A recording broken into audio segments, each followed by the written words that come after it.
When we found him, it was almost impossible to recognize him as a dog.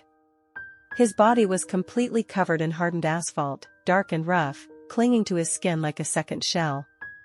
Only his eyes were still moving, filled with fear and exhaustion. His breathing was weak, shallow, but it was still there. And that meant he was still alive. Looking into his eyes, it was clear how cruelly he had been abandoned. Whoever left him behind did not look back.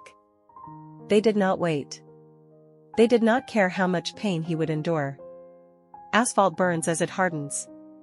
It traps heat. It suffocates the skin. Every second he stayed like that, the pain only grew worse. Without hesitation, the rescuer carefully lifted him and brought him back to the rescue center. His body was already stiff from shock. He could barely move. Only his eyes followed the people around him, as if silently asking for help. At the center, the rescue team began working immediately. They gently poured special solvent over his body to soften the asphalt. Slowly, patiently, they started removing it piece by piece. Anyone who has ever touched asphalt knows how stubborn it is. Once it dries, it becomes hard like stone. Removing it without harming the skin underneath requires time, precision, and incredible care. If this dog had not been found that day, the asphalt would have completely hardened around him.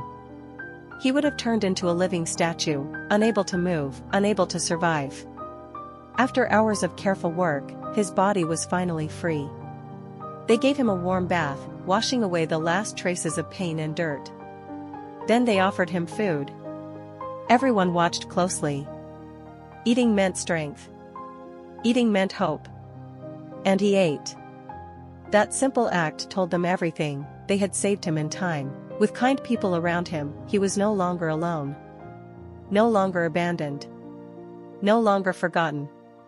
Once again, this rescue reminded us of something important. Cruelty exists, but so does compassion. And sometimes, compassion is enough to pull a life back from the edge.